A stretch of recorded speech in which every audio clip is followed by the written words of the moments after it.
Hello, Rains County. This is KRER 102.5 Emory, Rains County Radio. We just finished up with our Republican Party meeting here in Rains County on the 27th of February, 2021. We're meeting here with State Representative Cole Hefner, and we have a few little questions that I've gotten from people here in Rains County that I meet with. And that I know, just like any other small community, we have little cafes everybody goes to and everybody talks and we listen to. Oh, yeah. And one of the biggest questions that I'm seeing from people is, where does the Republican Party in Texas and the United States go from the defeat that we had at the federal level with the president, and how do we move forward with what people are seeing as a failure on the Republican Party to fight as hard as they should for things to make sure we don't lose like that again?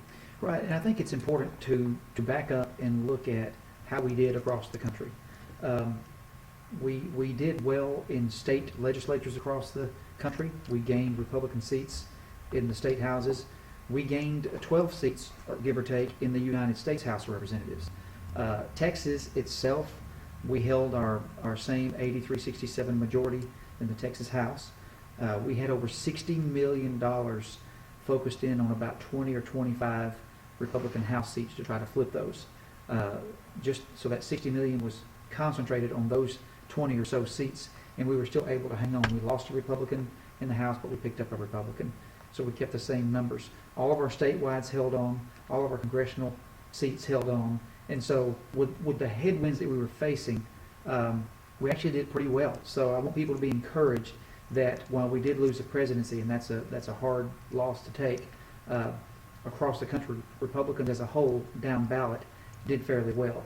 And in Texas, we held our own. So it's important that we stay engaged. We don't need to retreat. We don't need to withdraw, because that will just make the problem, multiply many times over. So we need to stay in the fight. The duty to do what's right is ours, and the results of what happens are up to the Lord. So we need to stay in the fight and make sure we're doing our part.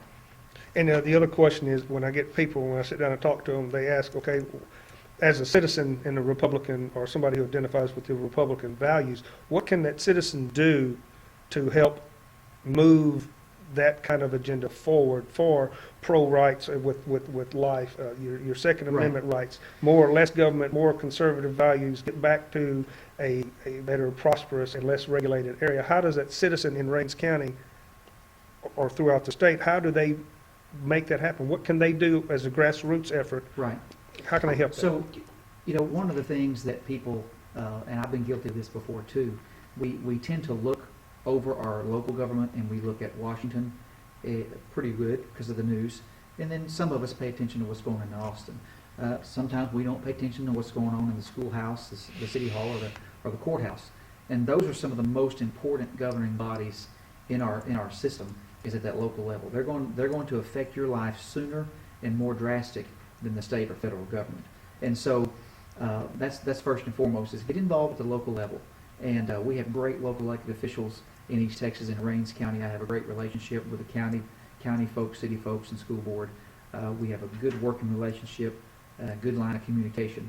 And then just, these Republican issues, pro-life, pro-gun, pro-limited government, pro-Christian values, is something that I was taught as a boy growing up, and so it's not something that I was elected and then went out and figured out what I believe.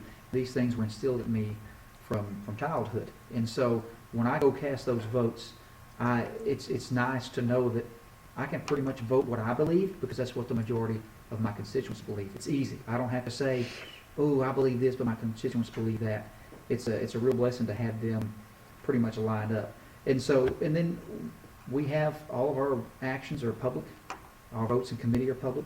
Our votes on the floor are public. You can call my office, email my office. Most people have my cell phone. And so talk to us. I'm eager to talk to people if they ever have a question about why an issue is or isn't moving. One thing that we got to realize is the rest of Texas doesn't look like House District 5. We're a very diverse state with 30 million people, and so we have a wide range, and so sometimes we just don't have enough votes to get it across the finish line, but that's one thing. Stay engaged is the main thing.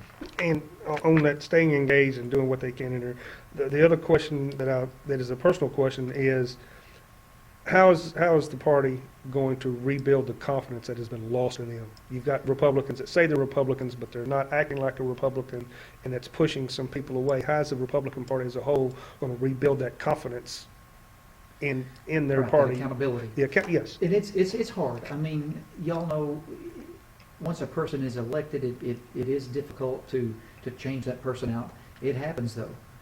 There was a United States congressman in one of the Virginias a few years ago that was the number 2 or 3 ranking member of the U.S. House, and somebody beat him in a primary. We had a statewide officer in this last election that had a lot of money in the bank, had good name ID, and he lost in the primary to somebody that was fairly fairly unknown. And so it does happen. Elections do work. And so, but just staying engaged and holding people's feet to the fire. Look at those votes.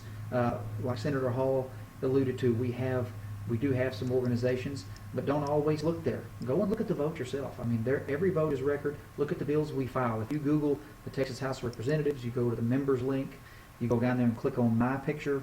You can look at the bills that I've authored, joint authored, co-authored, and you can see what we're working on.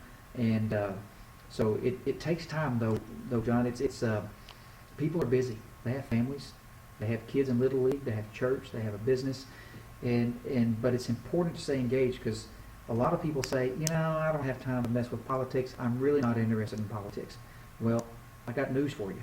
Politics is going to take an interest in you, Yeah. so you better take an interest in it. So I'm hearing the same thing that I tell people when Rains County, you got to make an active effort, not a passive one. If Right. you want to We've know gotta carve something, out you've some got to more go. time. You don't want it to overtake you. You don't Yep. want to neglect your family or your church or your business, obviously. But there needs to be some time to where citizens stay engaged, and is when the citizens are engaged, government works a whole lot better. It And does. we do hear, we do listen. So a lot of people say we're not listening, but I guarantee you, we look at those emails and phone calls, and it does matter. Well, sir, that's what I wanted to ask you. Those questions is what was Great. on my mind, and some of the people here in the county that I communicate with. Yes, sir. Again, this is KRER 102.5, Emory, Rains County Road. I want to thank you for stepping You out bet. of Thanks for your having me busy on day today, and yeah. staying here and talking to us. Thank you You very bet. much, sir.